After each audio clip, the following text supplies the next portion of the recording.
Hello there, how's it going? My name is Callum and I have a thought to share with you and see what you think about it. If you do have thoughts about this, please put your comments in the comments section below of this video. So basically I was watching a video earlier on and it was on the Myth Vision channel. It was an interview about early Christianity and what early Christian churches and synagogues would have been like. And then immediately afterwards, I watched another interesting video, which was on Prophet of Zod, and that was basically a review of a Christian video from today, not literally today, but from now, from the 21st century. And it was a Christian apologist, basically berating Christians, high-profile Christians, for having left Christianity. So that's what it was. And it was just interesting to compare the sort of early Christianity thing with the modern day Christianity thing. Just seeing the two videos one after the other sparked a thought in my mind, and here's the thought. So in Kloppenborg's video, he commented that Christians would basically have an advantage of recruiting, that society back then was divided into guilds and associations and clubs and so on, and that a club could be Christian, and that Christians could form these clubs, and that they would, you can see, for example, in the book of Acts, that 2nd and 3rd century Christians would basically have a very communal attitude, that they would share, that the rich would be supposed to help people out, the rich of the group would be supposed to help people out, and so on. And that essentially the advantage of Christians recruiting is that they had that to offer. They could say, you can be part of the community, and then the community will support you. And this would be an attraction, presumably, to the poor, because a lot of people were poor, and you can see that early Christians like to refer to themselves as poor. There's a certain amount in the Bible about the poor being exalted, and so on, the last shall be first, etc., etc., and that it's, you know, a rich man can't enter the kingdom of heaven, and it's easier for a camel to go through the eye of the needle. All of this stuff happens in early Christianity. Another thing I've heard elsewhere is that compared with other fairly misogynistic societies and religions and, you know, associations at the time, that Christianity was less misogynistic, and that compared with, for example, Roman paganism, women would have a right to feel more secure in a Christian community rather than in that community, because Christianity espouses the virtue of either not getting married at all. If you read Paul's letters, he basically says, look, you know, don't get married if you can help it. But if you do, be faithful to each other. So that offers a certain amount of security to a woman in that kind of world where there's no control or rights for women in law. There's no, you know, there's no contraception. There's no ownership for women. All of this, that at least they could buy into something which has a degree of security. So that's early Christianity, and a couple of things that would have made it popular, and basically would have made Christianity spread even if there hadn't been conquest, and even if it hadn't been adopted by the Roman Empire as the official religion. This is all stuff that happens before the conquest and the Roman Empire adoption and all of that. So, and that's how Christianity, I guess, became a sizable minority within the Roman Empire, because it appealed to people, it appealed to the masses.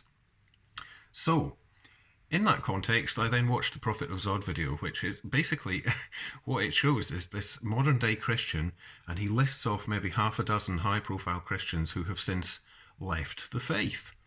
And he basically categorizes them as saying that they disagree with God, they want to put themselves before God, they don't agree with God's morals, so they want to use their own morals. Basically, this is a key word for Christians to go, oh, well, these people just wanted to sin and they're against God and they hate God. And the Christian apologist doesn't even acknowledge that someone might question that God exists, yeah? So it's basically a Christian talking to other Christians. But it just made me think, if people are leaving the faith, and there is this, I don't want to say exodus from Christianity, but if people are not taking up the faith and they are actually leaving it, and they're questioning it on the basis of things like, does God exist, and all of that, then doesn't Christianity want to do something about it? Don't they want to be appealing? Like back in the early days, Christianity was saying, well, you don't have to get circumcised, you don't have to be a full Jew, you don't have to follow the God's eating laws and everything, and you can just come in. Don't worry about it. Just come in. I mean, this has been a solid recruiting tactic for Christianity and for Islam, to be frank, for over 1,000 years in both cases. So it seems weird now that, and I just couldn't help but think that it's because of society. Now, we've lived in a Christian society and had all of our morals and everything shaped by that Christian society for uncountable generations in the West. We have. So even if I'm secular, even if everybody I know is secular, even if I'm atheist and everybody I know is atheist, our morals and so on come from a Christian framework. Although I don't say that provides the actual morals. What I'm saying is that that moral framework has been shaped into that Judeo-Christian mode, and then that's in everything. Our legal system reflects it, our socio-cultural expectations reflect it. And I think that Christians assume, because of that Christianity is right and that everybody agrees with it, and that anything else is deviation. I think they see all of us as Christians or ex-Christians or should be Christians, and if you're not doing the things it says in the Bible, then you're sinning, you're missing the mark, you're doing it wrong. And as a result, I think that this leads Christian preachers to pulpit bang. I think that threatening people with hell and damnation when they don't even believe God exists is the wrong way to do it, though. I mean, I don't want to write a treatise on how Christianity can convert more people. Not at all. But I do think it's funny seeing Christians going, oh, these people are bad and they were never Christians in the first place, and they just wanted to sin, and they just wanted to have extramarital sex and they had to leave the faith to do it. No, they didn't. Christians have extramarital sex. They do. In fact, Christians can do it and get forgiven for it from their God. Easy. So it's a stupid thing to say that about people who've left the faith. The reason they leave the faith is because they're not convinced it's true. It's as simple as that. I don't know.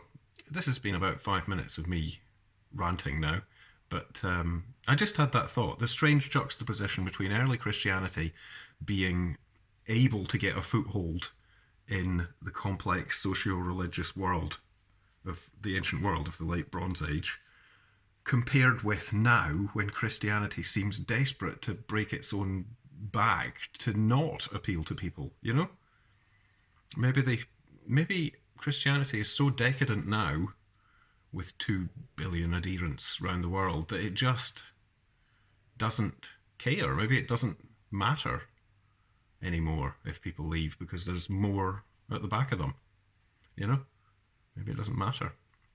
Anyway, those were my thoughts. It seems weird that Christianity today is so quick to dismiss people that don't immediately agree with them. That's all. I just had that thought.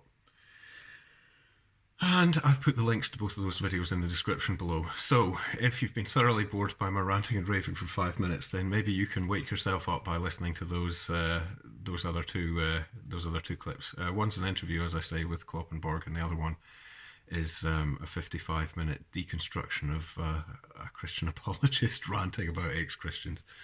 My name's Callum. This is Integrational Polytheism. I didn't necessarily want my first video on the channel to be a 5-minute rant that I've just done off the cuff, but there it is. In future, once I get some decent recording equipment and all that, I shall improve the quality of my videos. But to be honest, the actual quality of the videos and the flashing and the banging and the, maybe I'll get a theme tune or something, none of that is a huge deal of importance to me. All of my favourite channels have got that, but I kind of think that the subject matter and the discussion and all of that is the most important thing. So if you have thoughts on this, early Christianity versus modern Christianity, put them in the comments. Let's have an argument about it. No, a discussion. Let's have a discussion about it. We don't have to have an argument about it.